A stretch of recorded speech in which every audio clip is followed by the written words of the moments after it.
regions and, and proven solutions for salinity mitigation and management. We know that soil salinity is a growing constraint on agriculture globally. It's estimated that over 1 billion hectares of land is degraded by salinity and sodicity to varying degrees, with the Middle East and North Africa having the largest area of salt-affected land. Other regions like Sub-Saharan Africa and Central Asia also face similar challenges, with agricultural productivity increasingly constrained due to salt-related stress. So it's important to mitigate and manage salinity using different approaches to reduce its effects on agriculture and, by extension, food security, especially in the face of climate change. And our webinar today will discuss how salinity can be better mitigated and managed in different parts of the world, including Sub-Saharan Africa, using RESADE and other similar projects and initiatives as case studies. Now, without further ado, I would like to give the floor to Dr. Augusto Becerra, Chief Scientist at ICBA, to give opening remarks. Please, Dr. Augusto, the floor is yours. Thank you, Mutalib, and Excellencies, ladies and gentlemen. I'm delighted to welcome you all today. It is great to see the representative of all our partners and donors again after a long while. As always, this meeting is an opportunity and an opportune occasion for us to take stock to the progress of our collaborative project, RESADE, share updates and ideas, and discuss next steps, as I'm honored to chair it today. Since the steering committee's last meeting in Mozambique, I'm pleased to note that the project has made considerable achievements in most countries, thanks to the efforts of all the stakeholders. So we can certainly say that it is now in full swing. What is more, as capacity development is a critical part of the project, over 40 farmers, field schools, and other training events has been organized by ICBA and our partners during 2023, focusing on various topics, including biochar production and use, quality seed production, best crop management practices, for post-harvest techniques, use of seed processing machinery, community seed banks, development, and food processing. As a result, 5,559 farmers, including 3,767 women, which is nearly 68% of the total people trained, has been achieved today. But as the project aims to reach 11,500 farmers in all countries, we have still a long way to go and need to do more. In addition, the project continues to equip farmer cooperatives with skills, tools, and other resources as they are integral to its success. Participating farmer cooperatives in all countries were supplied with seeds of tolerant to salinity, of cowpea, sorghum, pear millet, and rice for multiplication. And I am also happy to let you know that RESADE is currently creating synergies with other IFAD-funded projects in Togo, the Gambia, and Mozambique to scale up its activities and support these cooperatives. All this work is crucial for establishing community seed banks. Thus, despite some challenges, the project continues to fulfill its objective. This is possible because of a strong commitment and collaboration by all parties, particularly our donors, the International Fund for Agricultural Development, IFAD, and the Arab Bank for Economic Development in Africa, BADEA. On this point, I'm glad to inform you that that the funding has been approved from BADEA for Botswana, Mozambique, and Liberia, and with this funding is now available for all countries. But we still require assistance for our partners in Sierra Leone and Namibia and their ministries of finance to access the funding for both countries. As funds from our donors were made available in different phases of the project, we believe it will give us more time and leverage to achieve a greater impact through community from one phase to another. It is hard to emphasize enough how significant these financial resources are for the timely and effective implementation of the project. So I wish to make this opportunity to reiterate our deep gratitude to IFAD and BADEA for delivering in RESADE's mission and helping us to improve the life and livelihood of farmers and other stakeholders. Also, want to thank you all of you collaborators for contributing to this mission to address the root cause of hunger and poverty among farmers through more resilient crops and better technologies. As we continue this work, we will count on your cooperation and goodwill. Only if we come and work together can such important and large-scale projects be successful. And with that, I would like to thank you all for your attention. Thank you very much. Thank you very much, Dr. Augusto, for sharing this very insightful information and updates. It's really impressive how much impact this project is making on the ground, and the numbers are quite impressive. So thank you so much, Dr. Augusto. Now I would like to give the floor to Ms. Lubna Dafala, who is expert at the Arab Bank for Economic Development in Africa, or BADEA, to give a statement on the bank's behalf. The floor is yours, Ms. Lubna.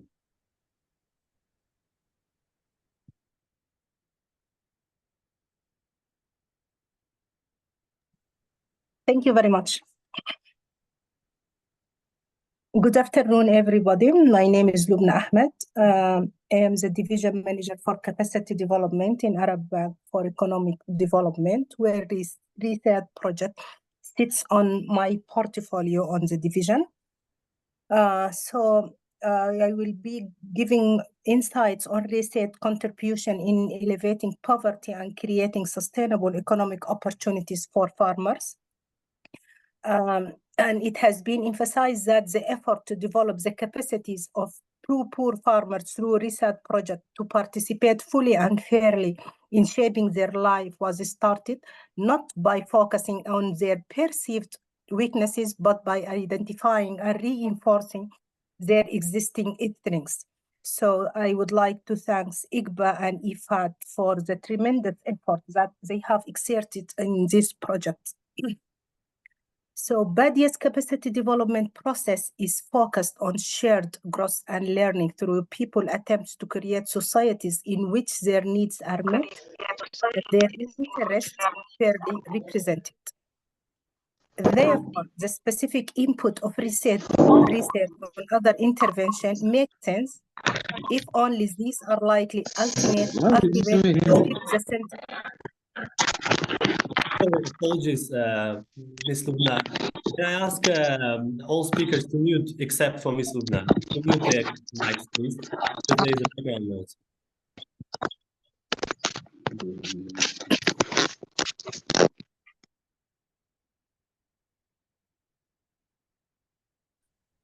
Sister Lubna, please continue. Apologies for this. Yeah. Okay, thank you. Thank you very much. So I will go back and says that BADEA's capacity development process is focused on shared growth and learning through people's attempts to create societies in which their needs are met and their interests are fairly represented.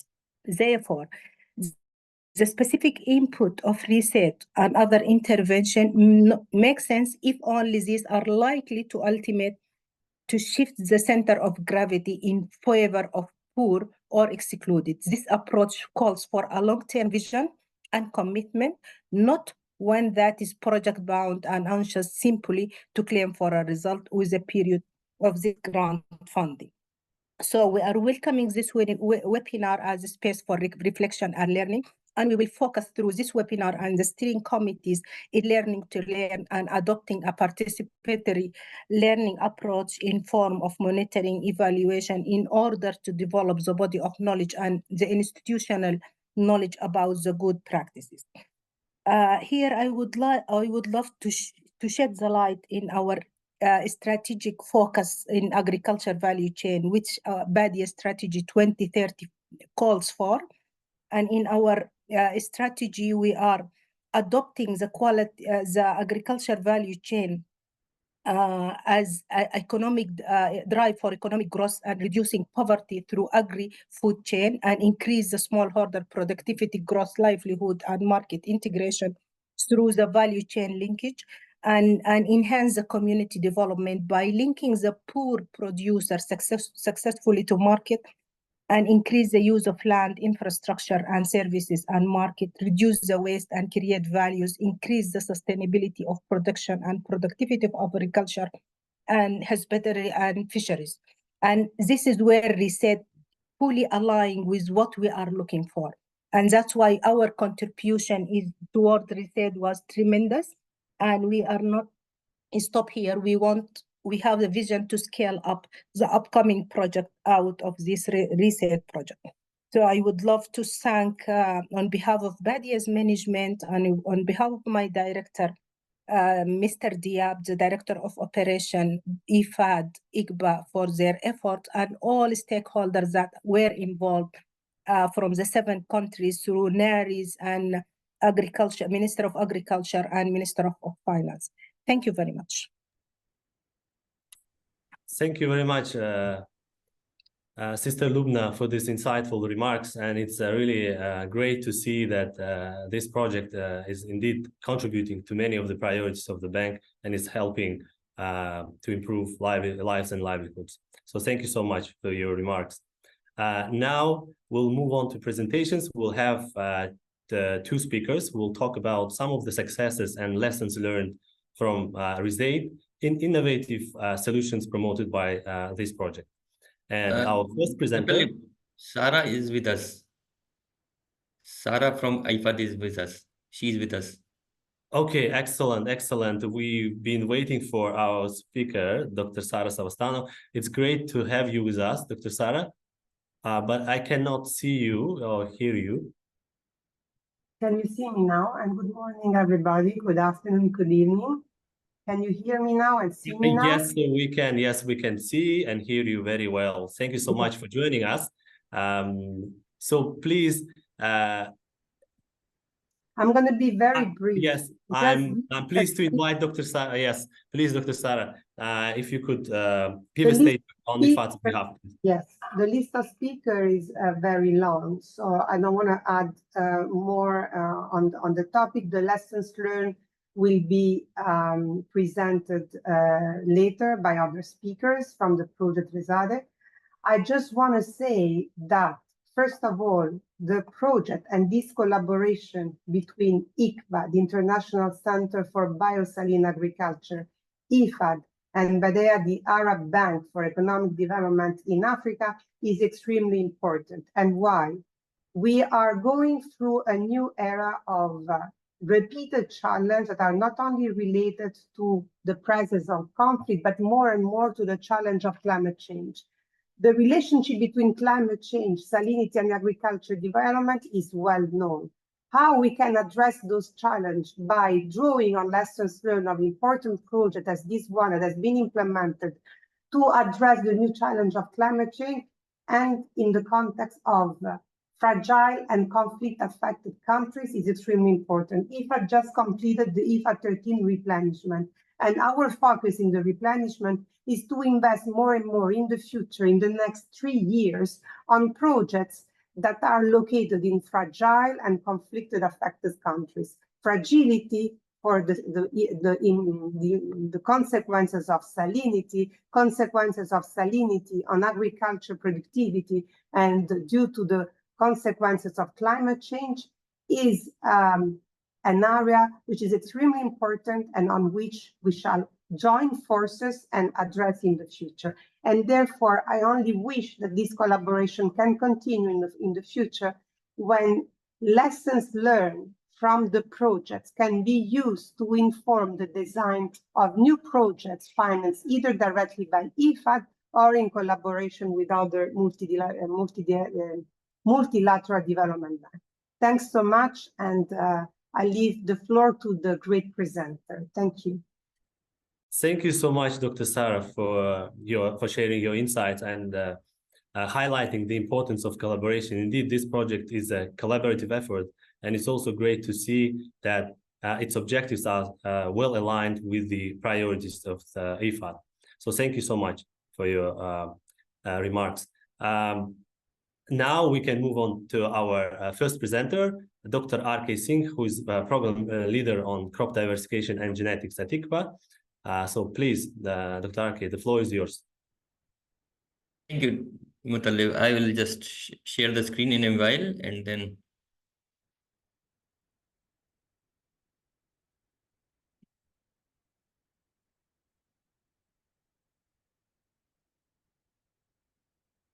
Yeah. Can you see my screen now? Yes, we can, Dr. Akil, please. Yeah. Okay. Thank you very much, Muttalib, giving me this opportunity.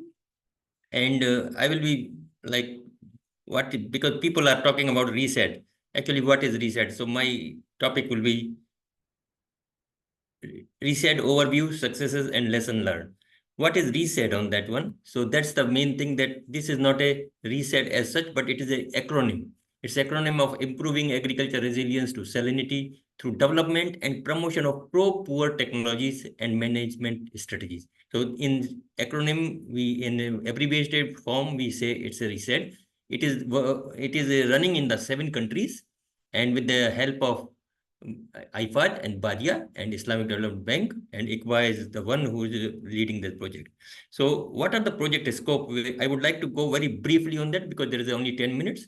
So I will just tell about that project scope. The scope is to improve food security and reduce poverty of poor smallholder farmers, particularly women. This is the more emphasized in this one. In salinity affected areas in Botswana, the Gambia, Liberia, Mozambique, Namibia, Sierra Leone, and Togo. And the objectives are to introduce the increased agriculture productivity and incomes in salinity affected areas by introducing salinity salt affected or salt tolerant crops and best agronomic management practices. That's called best bet practices. Develop value chains for introducing cropping system, because we need to have the value chains, otherwise the system will not uptake the technology which you are giving to the poor farmers or small farmers. And then lastly, but it's not leastly, this is the very important point, building the capacity of farmers and extension workers in the salinity resilient and climate smart agriculture in collaboration with the NARS partners, because this is very important, and that it's also addressing the 5 SDG goals, which are SDG 1, 2, 5, 13, and 17, like no poverty, zero reduction, zero hunger, gender equity, climate action, and the partnership. So as I was mentioning, it was running in the 7 countries. The 4 countries are in the Western Africa, the Gambia, Sierra Leone, Liberia, and Togo. And in the 3 countries in the Southern Africa, Mozambique, Botswana, and Namibia. So the expected outcome, what is expected out of this project? So this is the one thing which we want to share, show that this is our like a benchmark, that like a target, our target expected outcomes, what we are expected to do that and that. So as Dr. Augusto also mentioned, that around 11,500 smallholder farmers in targeted areas, at least half of them are women. Adopt new cropping systems that are resilient to salinity and climate change, but it is involving both IFAD and BADEA with the 7 countries with the 2 hubs, etc. So that is the complete project. But IFAD, which we are having like target of around at least half of them. Then productivity of saline lands is increased by 30%, and economic returns to smallholder farmers are increased by 20% in targeted areas. So this is one thing which is on the productivity. But the main thing is that climate smart and salinity resilient agriculture models and approaches are incorporated into national agriculture development policies and strategies in the 7 target countries. So it is just integration of the what we are doing should go into the policy also of those countries. It is part of that, the project is having main 3 components. So 3 components are, first we have to look for that these are the countries which are having salt affected area, where to go for the like our project scope. So we have to assess the and map the salinity area. First we map, assess, and then we select the area, the project implementation site. So that's like selection of the best practice hub or knowledge hub. So this is the first component. And the second component, the participatory development of improved salinity management technologies and practices at best practice hub, which is around 1 hectare area, where we do the all interventions and the related interventions for the capacity building of the people over there. The third component is the scaling up of the climate smart and salt resilient agriculture production system from BPH to the farming communities in the target area. So this is the scaling. What we get, the good thing out of that, out of the 2 or 3 years, we get, okay, these are the best technologies which we found. It is adaptable, adopted, and also scalable. So we do that scaling up of that one. So component 4 is on the learning. So it's like across the component 2 and component 3, it's learning, knowledge, and management and policy dialogue with the people, so that the the good things from ICBA, the good thing from the RESADE, which is coming up, like, the success stories, they can go and integrate into the country policy. And the component 5 is on the project management, which is just to run the component. So I will not go into much detail, but I will tell you like some of the small accomplishments. So we developed the salinity maps in all the target countries, all 7 target countries. We developed salinity maps in the area, and we find out, okay, these are the area which are having the marred by the salinity, salt affected problem, and that could be the target area to develop the best practice hub. And then we developed the best practice hub in all the target countries.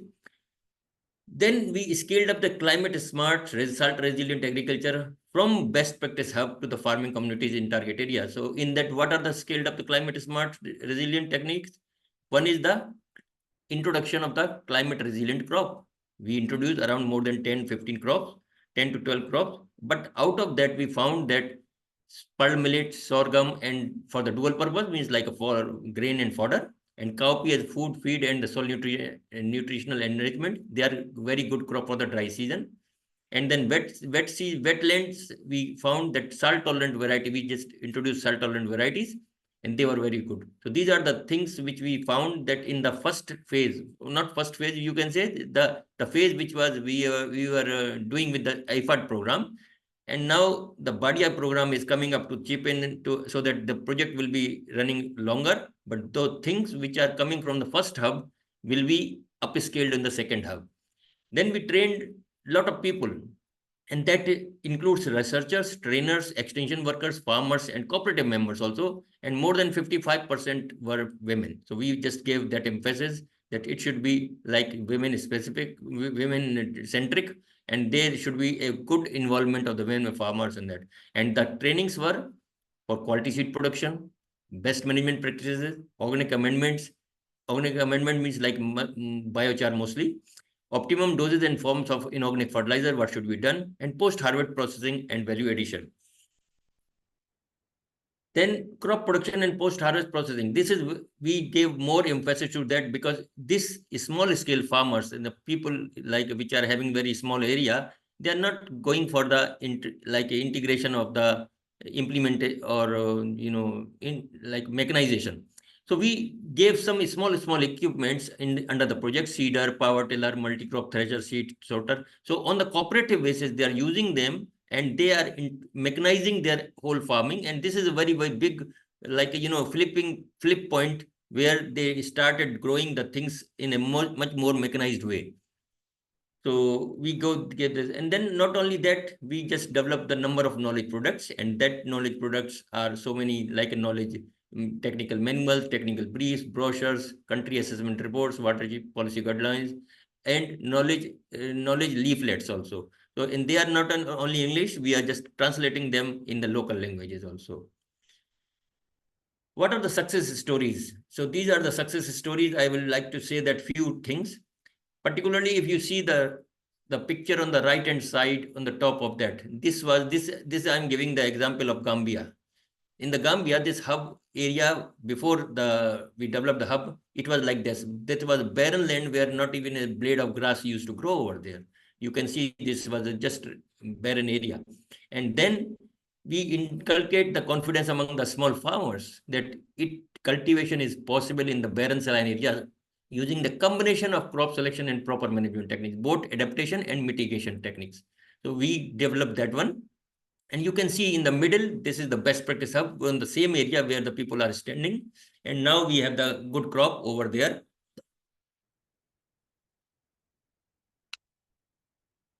Yeah. So now we have the good crop over there. The second thing is the acceptance of a newly introduced crop in the cropping system. So the new crops which we introduced, they are already in the cropping system. And enhance skill by training huge number of researchers, extension farmers, cooperatives, and other, with the big involvement of women. So these are the success during the research journey. Excuse me. Then mechanization possible at small farmers land holding, and this is what I mentioned. The just small intervention of mechanization is, it is transforming the whole life of the small scale farmers. And also we are doing small, like establishing community seed banks at all hubs. This is one of the picture from Liberia. It is coming up. This is the first one is coming up in the Liberia. Because the most problematic thing with the farmers is that where to get the good quality seed before the sowing season. So this will be ensuring the whole area to get the good quality seed of their choice before the sowing. So this is the one thing which we say that this is going to be game changer. And then success stories, just I will give you some of the example. So the sorghum was introduced, and this is one example, like making couscous from sorghum in Togo.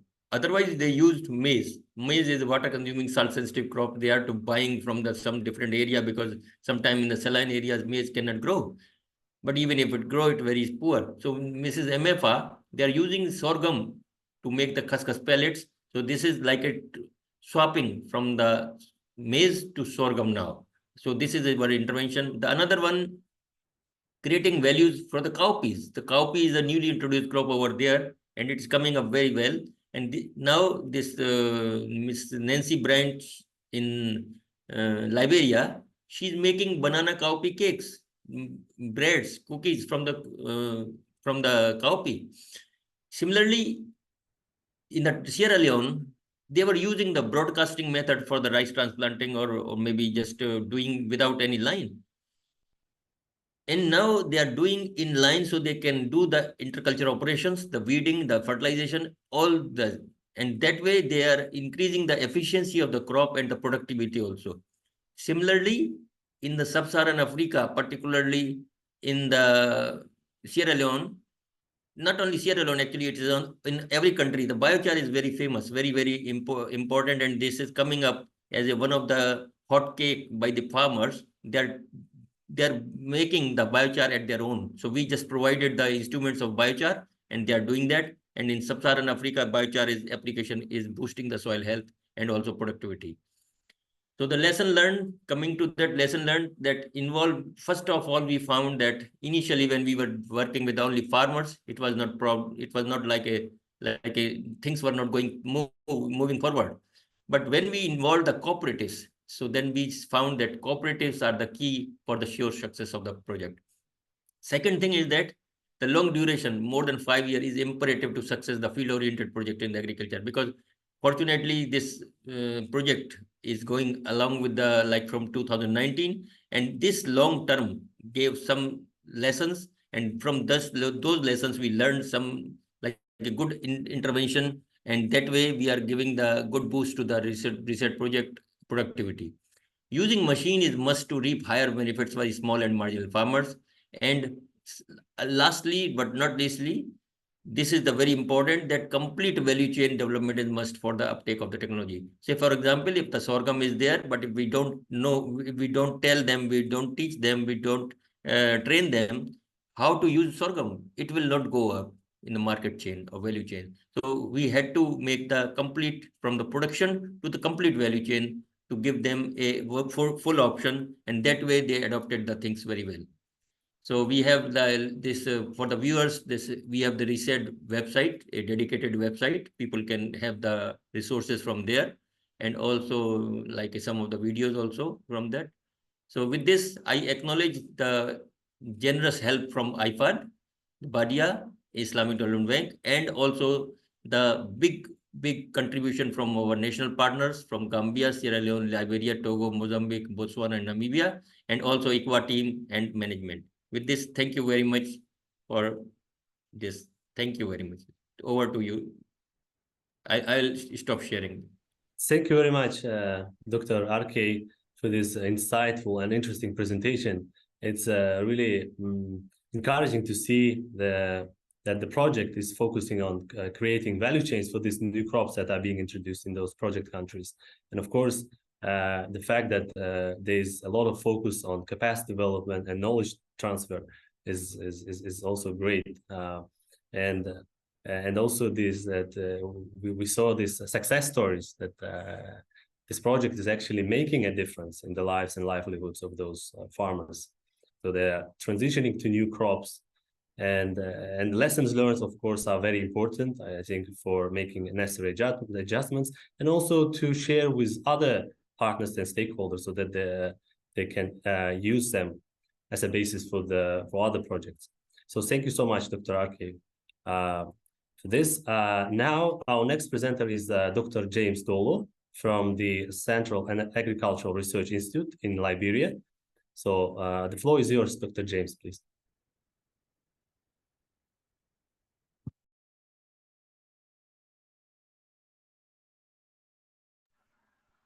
Okay, so let me try to share my slide.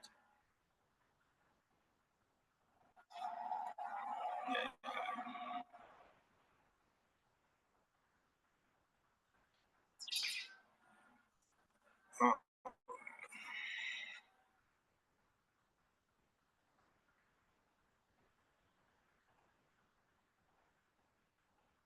Okay, can you see it? Excellent, we can, yes, please. Good. If you can use the So, good morning, everyone. Good morning, presentation everyone. mode, please. Come again?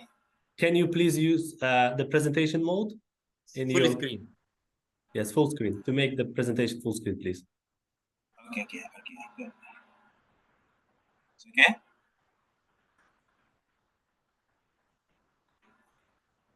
Not yet.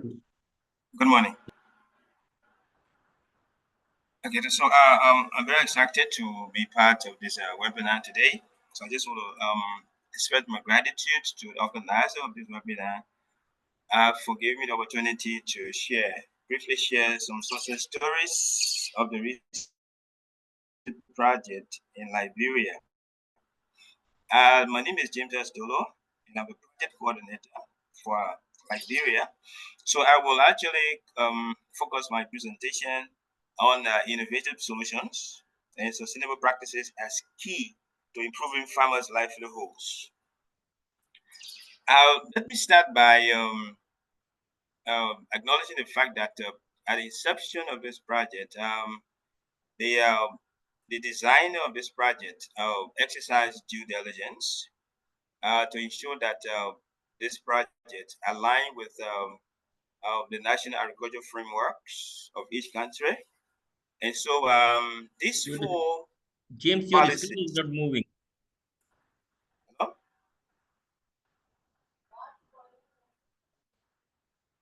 Hello? Dr. James, can you please use presentation mode? We need to see your presentation in full screen. Oh, God. I'll just use that.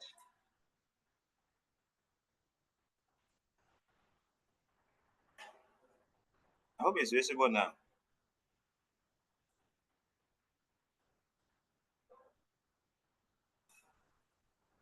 Can you see my presentation now? Yes, we can. Yes, please. Yeah, go ahead. Yes. Is it visible? Is it clear enough? Yeah, it is no, second it's not slide. going yet, but we see the slide. Yes. Okay, good. All right. So let me just go back. I was saying at the onset of the project, that was the inception.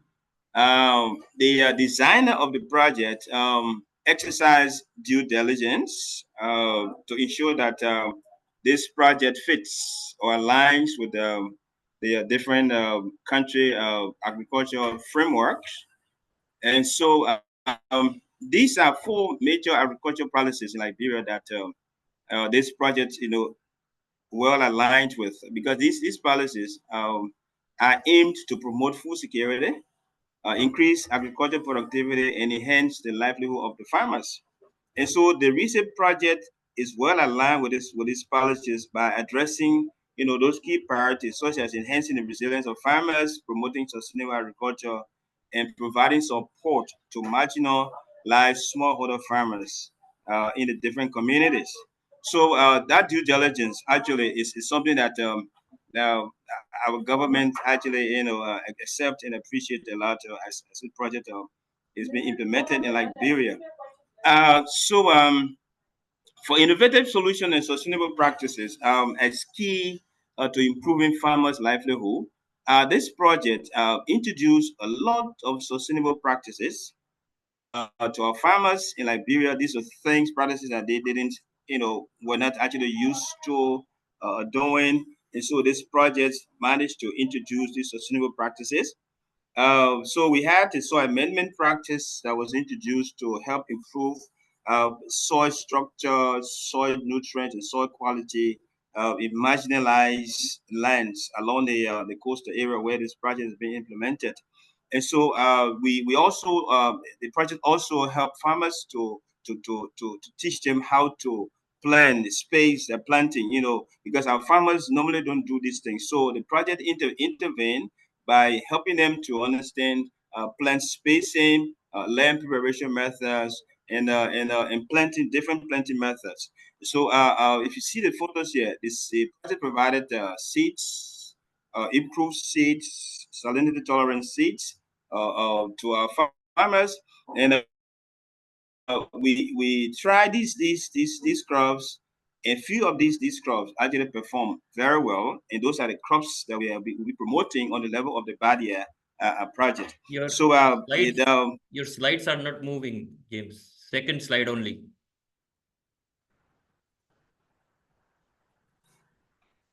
second slide is sustainable farming practices. Is it visible now? So you are on the alignment.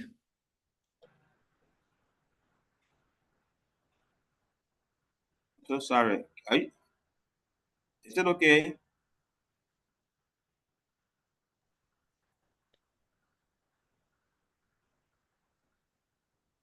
Yes, please go ahead, Dr. James. Okay, so Just make sure that you scroll down because it's not in full presentation mode. Oh. So moving on, we also introduced this project also provided the farmers access to technologies. That is by introducing these salt-tolerant crop varieties to our farmers in the best practice hub that is seen on the right side of the presentation. And so this project helped us to install a drip irrigation system for the farmers, and it's at the hub. So at this hub, we were able to test the crop varieties, and 3 of those crop varieties were best performing, and so we're promoting that at the level for our farmers. And also, we were privileged to benefit from modern farming equipment from this project, which will be used for our farmers to process their crops and also do land preparation, because we have some power tillers. So for post-harvest activities, there are modern equipment provided for that, and also for land preparation, we also have some equipment from ICBA, the RESADE project, for the farmers to enhance their productivity and also help them ease the drudgery in land preparation. So also benefited, farmers have benefited from a lot of capacity building. So we did a lot of capacity building to enhance the skills and the knowledge of the farmers in best agricultural practices. And we also tried to facilitate knowledge transfer and skill development among the farmers in the different communities to improve their productivity, resilience, and overall well-being. So we have farmer field schools. We had TOTs for the farmers. James, we also had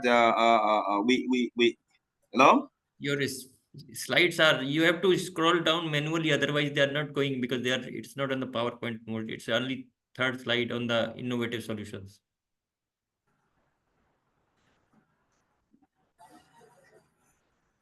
Okay, so is this one visible? Yes, this is visible. Okay, so this is where I am.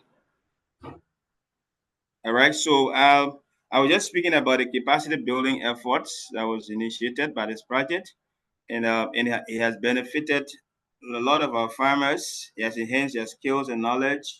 It has also helped to facilitate the knowledge transfer in developing their skills in the different communities to improve their productivity, resilience, and overall well-being. So we conducted farmer field school, like the first slide there. That's the farmer field school, teaching farmers how to lay out the fields, how to sow the seeds, enroll this, spacing of the seeds, and all of that, application of fertilizers and to the crops.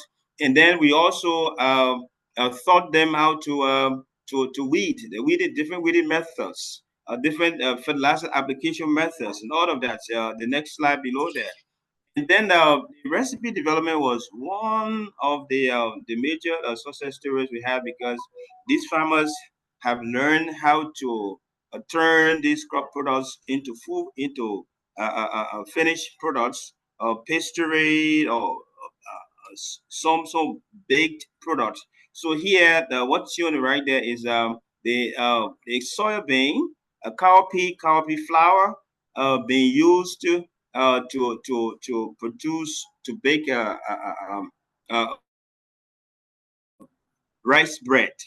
So rice bread, initially the farmers used rice flour, but here they managed to replace the rice flour with the coffee flour. They produce very beautiful bread that is even more acceptable than the one produced from the rice flour. And so this is very, very important, because the farmers have told us that they're making a lot of money out of this, because the preference is higher than the rice flour bread.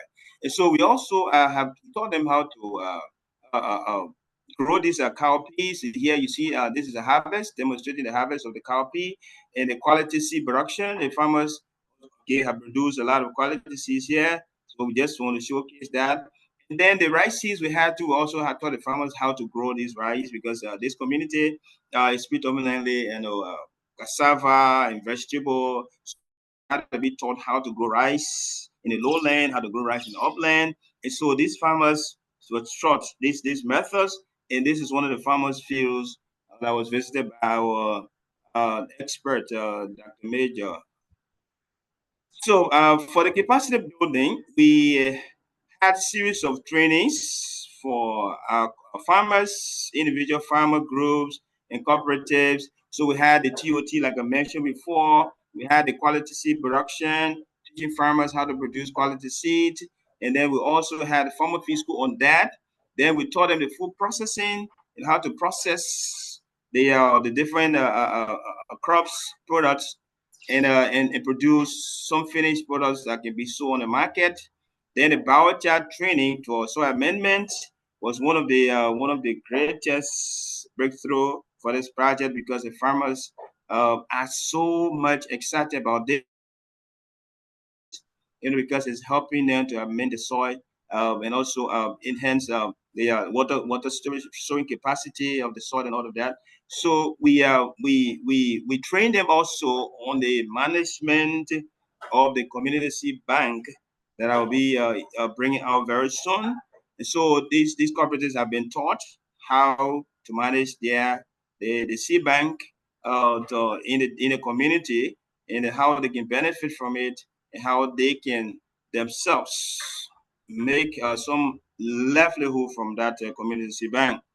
So here is the photo of the community seed bank, and let me just state this: this is the crowning success of this project, because storage is a major challenge for agriculture in Liberia.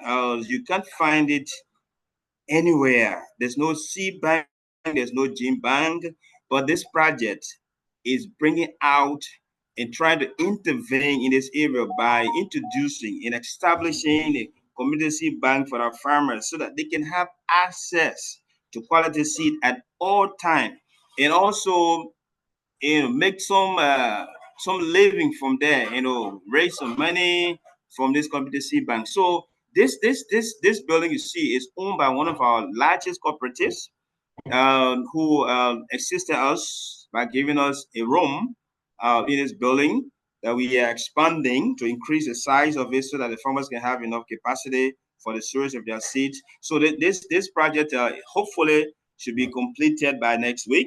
Once it's completed, we will allow them to have some launching ceremony to inform the community about it, inform other farmers about it, so that other farmers can come on board and join them to manage and operate the seed bank. So we we have developed the bylaws for this community seed bank so that these farmers will be guided by some policies as they operate the seed bank. We also have the rules and regulations, and all of these rules have been approved by ICBA. I want to thank them so much for their input into these policies.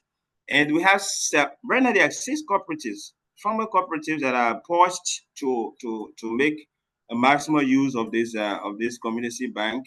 But going forward, we intend to also bring on board other farmers in the communities, who can also benefit from this seed bank. So this is our plan for the community bank, and we're hoping that the more farmers can join in.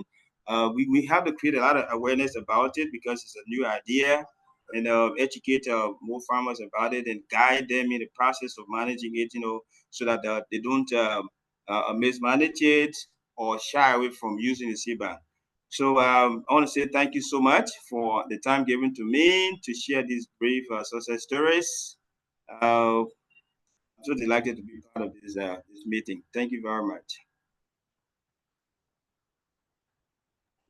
Thank you very much, Dr. James, for sharing these success stories from Liberia. It's very interesting. May I ask you to stop sharing your screen, please? Yes.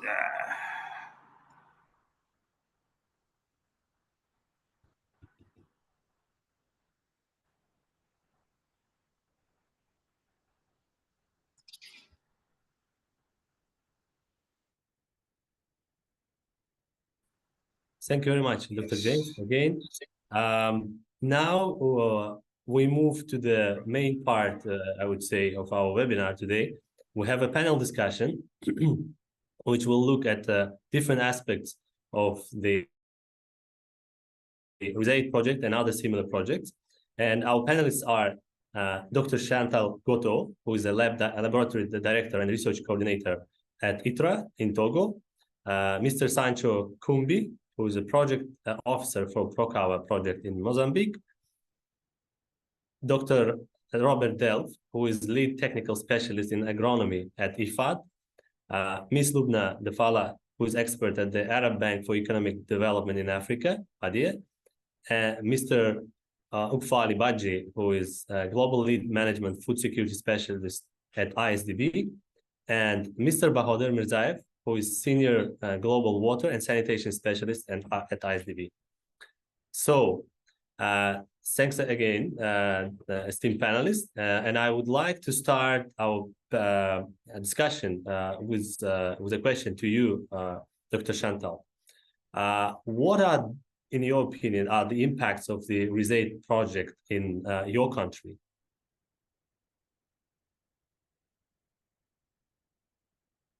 Dr. Chantal, can you hear us? Yes, I hear you. Thank you. Yes, thank you for your question. RESADE project is a great opportunity to our country because since 2012, FAO contact ITRA about the salinity problem in the area where we set up the BPH, now the first BPH. But after analysis the soils, we noticed that there is a salinity problem, but we don't have the technology. And from 2012, from 2019, we don't have a problem for farmers.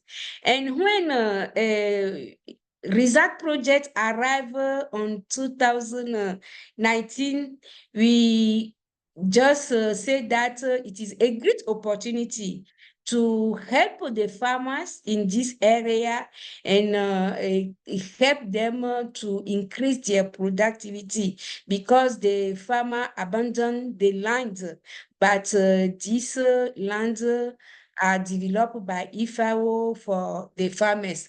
And what I can say that RESADE project give to ITRA an opportunity to experiment a new way to disseminate research output and train extension service and reach also more farmers with the new technique developed. And the setup of the BPH best practice is a site of learning. It's transformed, it's like a set of learning where researchers work together with extension service agents and farmers. And farmers have in the BPH their own plot and they experiment their technique and compare in the same time the results with researcher technique. And the plot of ITRA researcher are used in the same time for Farmer Field School of Excellence training on the new technique to mitigate soil effects on crops in the area. ITRA also developed the technique of rice production first time in this area, and with soil amendment together with farmers and extension agents. With this method of BPH, the new technique of production are directly transferred to farmers through Farmer Field School of Excellence, where researchers explain what they are doing and technique they apply. And as I said before, RESADE projects, there are zero rice production in the area. The farmer just abandoned the site on rain season and look for another land for their production due to the flood and due to the salinity problem that don't allow them to have a good productivity.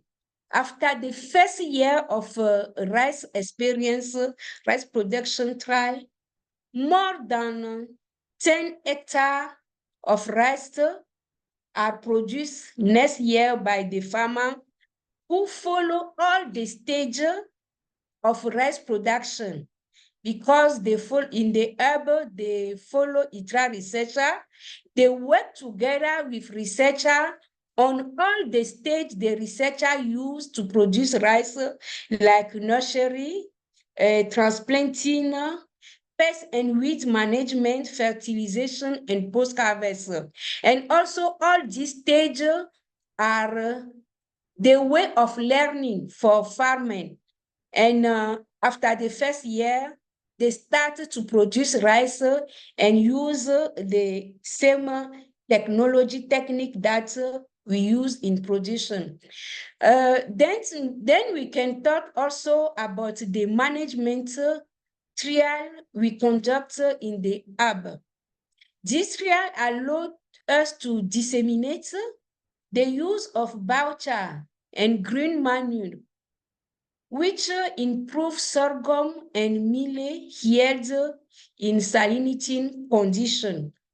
The organization of Farmer Field School of Excellence in BPH have been for us a channel of learning by doing and seeing by farmer and extension service agents that gave us the best results to reach more people in minimum time. Today, farmer cooperative set up in the area. We have six cooperative of farmer in this area with RESADE projects, and all these farmers are able to produce biochar with agriculture residues and use this biochar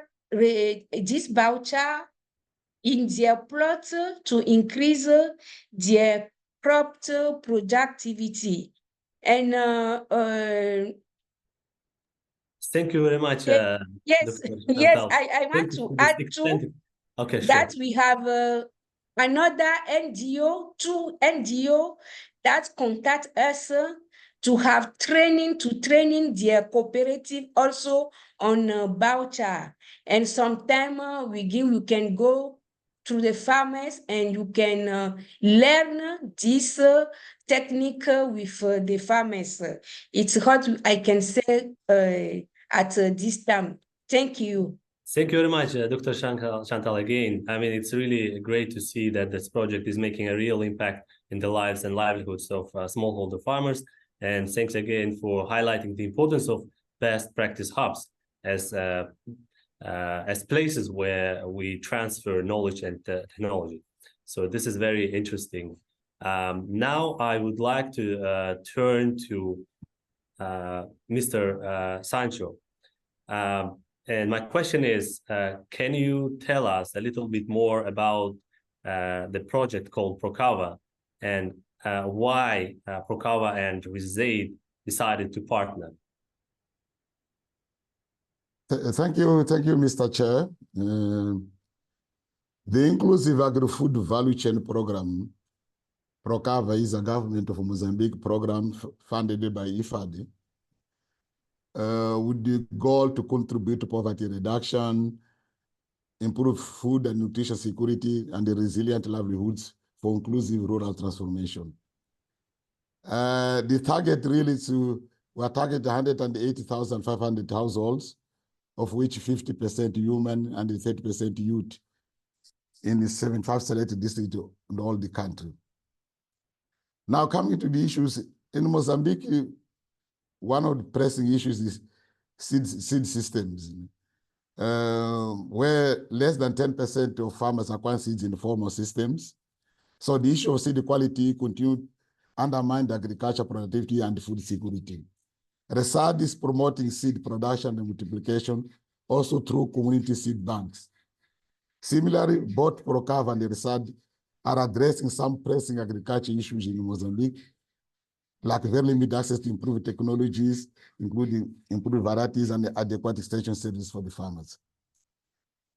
In addition, RESADE special tackles the issue of salinity, that is considered one of the limiting factors in agriculture productivity in some agroecological zones in Mozambique. It is estimated that more than 50% of the total area irrigated in Mozambique is affected by salinity. The problem has been exacerbated by poor management of irrigation water, inadequate fertilizer, and poor drainage, resulting in soil degradation. So RESADE has been carrying out several activities in southern Mozambique in view to develop strategies to mitigate the negative impact of soil salinization, reduction of productivity, and lack of seeds. Those are the areas where the two projects intersect and where the collaboration put in are the most promising. So that's why we think we can collaborate together and implement this program. Thank you.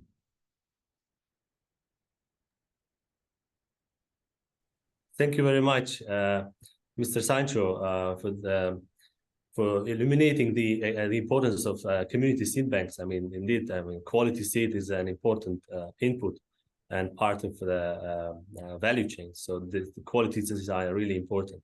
So thank you so much for highlighting this. Now I would like to turn to Dr. Robert. We know that IFAD supports different interventions for adapting to increasing soil salinity.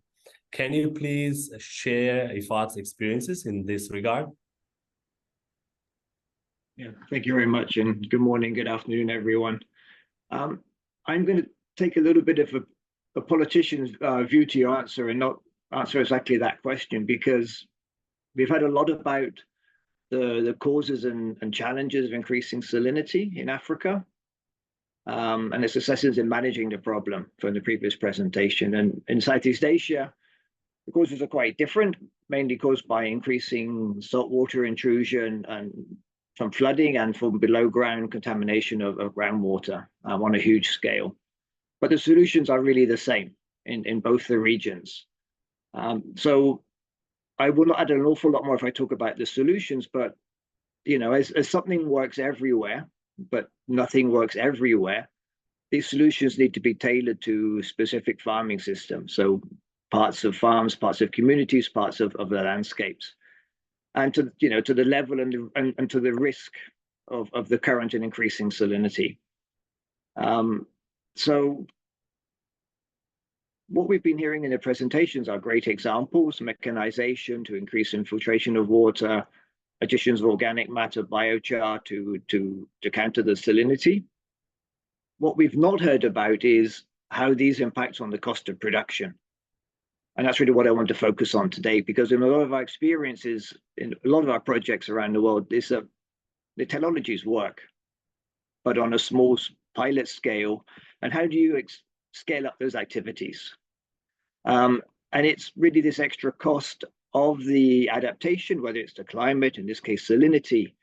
What is the extra cost that farmers go through or have to invest in to be able to make the change they need to be able to grow the crop they want to crop? And I think that would be my suggestion to the project and others, is that's really what you have to focus on. How are farmers going to be able to afford to deal with increasing salinity based on their ability to invest extra money that they often don't have in dealing with the problem? So what we talk about in a lot of our projects is really subsidizing a demonstration or subsidizing an intervention, whether it's from government for infrastructure, for preventing saltwater intrusion, or for farmers to access seeds. We've heard about seed banks, mechanization services, or even subsidies to move farmers to alternative production systems in Southeast Asia, particularly to shrimp farming instead of rice. But the challenge remains that we're talking smallholder farmers, generally in poorer parts of the countries. So we have to really look at what is the type of subsidy that or support that we can provide to them. One of them is that do they just lack the basic money to be able to make an investment? And should we be working more therefore on access to financial services for them to be able to access to make the increased investment?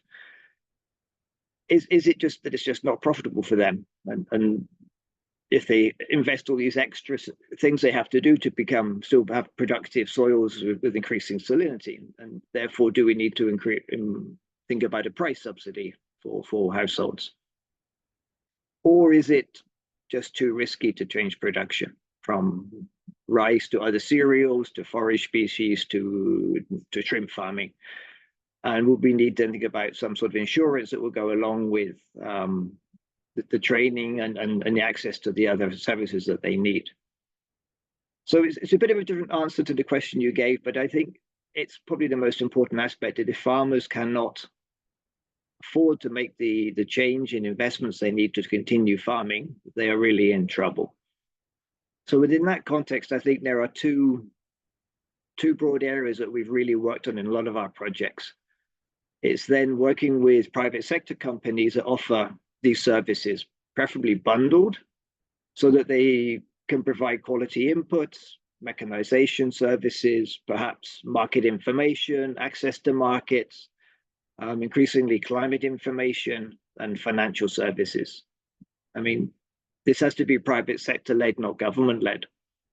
The second one is then, because you want to access many farmers and scale up the results, you have to reach many farmers, and traditional extension services are unable to do that. So we have to look at the increased use of ICT for D solutions, whether this is through e-vouchers, whether it's about using the many soil and weather apps that are available to help you plan your cropping recommendations, as well as using mobile services for increasing access to financial services to make these investments, as I mentioned earlier. So that's really the sort of very broad experiences we've had. And it's really not about the technology, it's about the affordability and accessibility of what farmers can actually afford to do. And it's nothing that you don't know already, but unless we can reduce the risk of farming, which has a cost, and would make it more profitable, households will continue to make choices about where and how they invest their resources. In a limiting resource situation, will you invest more in supplying organic matter to your soil, or do you want to spend your money on something else? Unfortunately, those investment decisions are often not about agriculture. Southeast Asia, there's a huge increasing dependence on remittances and children working away from home to supplement what are large areas of salinized soils that are no longer productive for rice. So these are the things we need to think about. I'll stop there because I know we're behind time on the seminar, and happy to answer any questions later. Thank you very much. Thank you so much, Dr. Robert. It's a very interesting point, and I think you raised a critical issue. Actually, I mean the cost of technologies. I mean, whether or not we're talking about smallholder farmers, are they able to afford those technologies? I mean, what is the cost of farming to them? Is it really profitable? I mean, so this is indeed a very important point, and access also to these technologies, and maybe it's also important to consider agri-finance or agriculture insurance, so that they are in a way protected. I mean, if they are meant to make any investments, there is some kind of protection for them. And I think your point is ties in very well with our next speaker. I mean, what Ms. Lubna from BADEA. And I would like to ask Ms. Lubna, what are the main benefits of RESADE project from BADEA's perspective, and how well is it aligned with the priorities of the bank? And if you can, you could also just touch on some of this point raised by Dr. Robert as well. Thank you. Thank you very much. Thank you for the very interesting points that raised by the panelists. And the question about our stakeholder, how they are benefiting from a RESADE project. The very thing that I would love to shed the light on, that BADEA is an Arab organization and mandated to foster the cooperation between Arab and Africa region, and to promote the economic cooperation through our financial assistance, investment, and technical support. And this is where this project is very well aligned with our mission, since ICBA is an Arab organization that is operating with the help of IFAD and BADEA in African continent. So it's really very sound to our stakeholders in terms of walking the talk and leading the economic development of African countries and continent in all. So through the knowledge of the scientists of ICBA, we are disseminating and sharing the knowledge in African countries. So this is very interesting and very well digested by our stakeholders in terms of governance of the Arab Bank. In terms of our strategy and in terms of our running initiative, we have a food security initiative that is well financed by other Arab organization, what we call it Arab Coordination Group, which has 11 Arab organization. And if I name some, Islamic Development Bank, Abu Dhabi Fund, Qatar Fund, OPIC Fund, among other funds that are Arab originating from Arab countries or Arab capital. So the issue of salinity is identified in African countries and treated with the knowledge of ICBA and the scientists around in ICBA and in African countries. So it is a win-win situation to our stakeholders. Another issue, it is driving the food security dimension by making the food available, accessible, and utilized and stable through identifying a crop that is really tolerating the salinity in Africa region. And that's lead to market-driven rather than global production-driven approach for agro and economic system and environmental system. So this is in a nutshell how it is satisfying our stakeholders. and walking the talk and leading our translation of our strategic direction in BADEA. Thank you very much.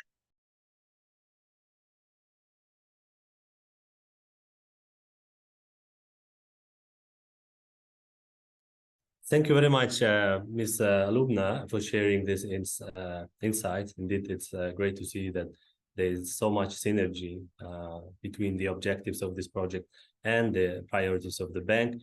And it's also great to have another representative of a development bank, Mr. Baji, with us, who could probably also shed some light on these issues. And my question to you, Mr. Baji, would be, what is needed, you think, to drive and scale up solutions to secure water for agriculture and food security? Since we spoke a lot about knowledge transfer and investment, etc. Yeah, thank you very much, Abdul Batalib. You know, I'm really happy to be here with you and to share some light on that question. First of all, let me just turn into another dimension and direction your question to become how normally multilateral development bank like ICBA can use policy-based financing to support and secure water and food production. Normally, you know, we are the multilateral development bank. Our name suggests that we should provide finance for investment in human capital, physical capital that promote development. Now, coming to the fact that what will be the direction to be utilized by the Islamic Development Bank to explore more effectively, you know, potential complementarity between private public sector financing operation, as rightly stated by my friend, Dr. Robert Dell from IFAD. First of all, I think we are the bank. We need to agree to develop a kind of joint action program, like what already stated by Lubna Dafala within the Arab Coordination Group and beyond the Arab Coordination Group, working maybe with multilateral development bank or development partners. Now, if you recall what happened recently at COP28, we say that we're going to build a kind of major progress and outcome. We need to increase our climate ambition by doing what? In the water and food systems, we want to increase the number of people benefiting from support. And then, first of all, I think that agriculture innovation can help reduce water usage, including remote sensing as well. And coming to the fact that we are the member country, many in Africa, more radically, we need to use more dedicated or semi-controlled condition and to scale up what we call, you know, digital solution, as rightly stated also by Robert Davis. We need to go through digitalization. We also consider 3 fundamental actions that can be used to accelerate, you know, the future proof of global agri-food system against water for agriculture and food security. We need, first of all, to incentivize digitalization. We need to adopt mass and smart agriculture and regenerative agriculture practice within the system. And third, we need also to enable economy to build food self-sufficiency. I think these are the main points I wanted to highlight. Maybe my colleague, Brother Bahodir, in the next step will elaborate more on that question. Thank you very much. Thank you very much, Mr. Baji, for sharing your thoughts. I mean, it's very interesting that you highlighted digitalization. I mean, it's a very important component, and I think agriculture is a laggard, is one of the laggards in around the world. I mean, it's where there's plenty of potential for digitalization. So now with this, I would like to turn to you, Mr. Bahodir. I mean, if you could please share your thoughts on what are the policy and governance requirements and what is the role or will be the role of multilateral banks such as the ICBA, in supporting and securing water for food production? Thank you so much, Mr. Abdul Muttalib and colleagues. And I think always good to speak about the food security and water resource management when we say the its importance to the different subjects, specifically when we say that the countries were having the challenge on the salinity. But we should also consider as one of the speaker, I think that James was alluding about the policies and strategies of the countries and linking the projects and project outcomes to those policy and strategies. And considering that bank and our partners having their own organizational policy and strategy, linking to the country's policy and strategy, which really kind of globally consider those challenges. And when we look at the major challenges now, which is affecting in the long term, the salinity, which is maybe we can consider one of the areas is in terms of the efficiency. And a number of the points were kind of putting to that direction, how the agriculture currently in terms of the water use efficiency is low, and then the water usage is high. So in that sense, I think I try to kind of bring those discussion points in a certain way, how we can improve, like using the technology and practices, pilots, and different things. Probably it's good time. Also, my colleague mentioned about looking the certain programs and the projects to thinking about discussing with the partnership of our colleagues to see how this efficiency could be improved. And we see already the different organizations like FAO is developed the VAPOR program, and it's also in terms of productivity and efficiency very well integrated, and as now mentioned by my colleague, these digital technologies. So if we able to kind of look at from the more larger context and then kind of link up these technologies and then towards to our programs, and then considering those policies and challenges in the country could make up the one point how we could improve. And I think the RESADE program or this 7-country experience could be very good experience where we can really harmonize the outcomes and then the lesson learned, then kind of move to the second phase or move to the next level, and then kind of put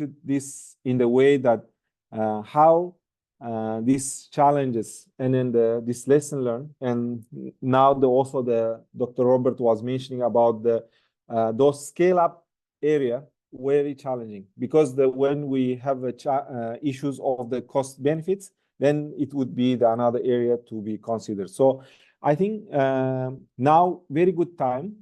Projects are coming with the results and then bringing some expertise. So maybe if we go a bit granular and get some cost benefits and then get some results, and this technology could be mapped in a certain way and how it could be scaled. So those could be the link up to the policies, because in high level we already seen the challenges, and then the ground level, the results. So it could be interlinked for the next level. Thank you so much. And I think if more questions, we can elaborate more in detail. Thank you. Thank you very much, Mr. Bahadur, for sharing your outlooks or your thoughts on the policy at the policy level. So it's indeed the lessons learned could guide the future policies and could be incorporated. I think it's very important to draw on them in any future strategies and also projects. So thank you very much, Mr. Bahadur, for this. Now I think we're short of time, but we still have a bit like a few minutes for questions from the audience. So if there are any questions in the audience, please share them in the Q&A box or in the chat box. Let us check if we have any questions from the audience.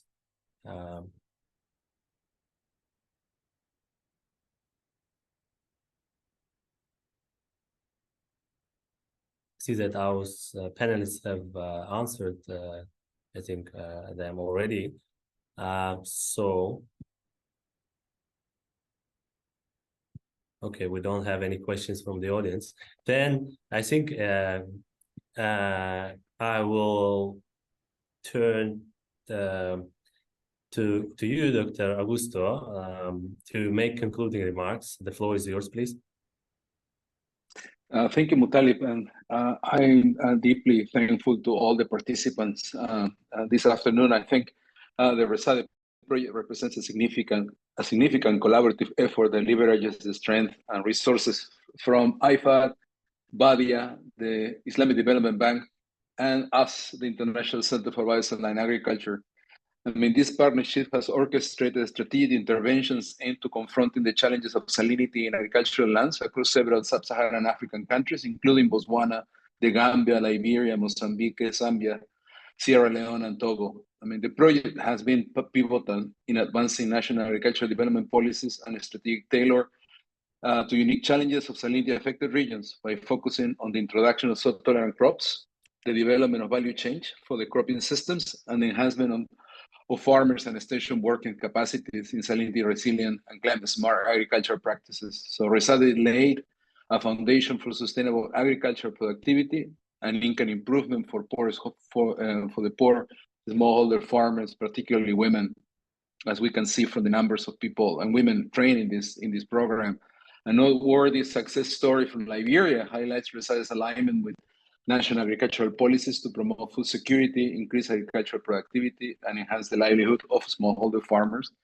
Through soil amendments, agronomic practices, land preparation, and planting methods, along with the establishment of community seed banks, as we heard from our speakers. So the introduction of post-harvest technologies for processing, and the project has made significant strides in improving the well-being of farming communities. This success is emblematic to the bordering impact of RESADE and aims to achieve across-starved communities. The project emphasizes on capacity building and the facilitation of knowledge and skill transfer among farming communities, and that has been instrumental to achieving its goals.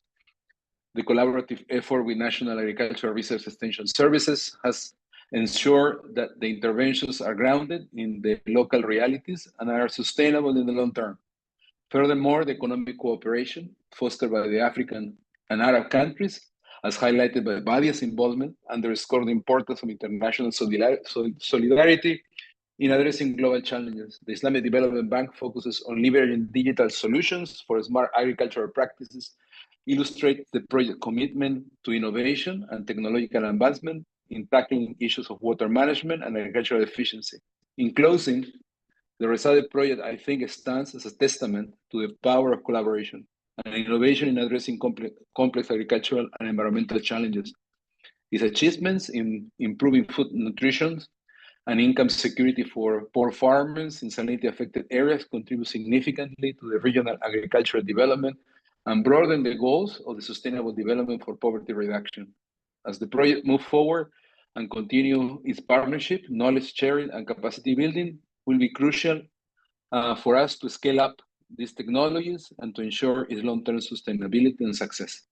So with these words, I would like to close the meeting. Thank you. Thank you very much, Dr. Augusto, for this informative summary of the main takeaways. And with this, our webinar has now come to a close, and I would like to thank everyone again for their contributions and participation. Thank you very much, and have a lovely day. Thank you. Bye. Thank you very much to everyone. Much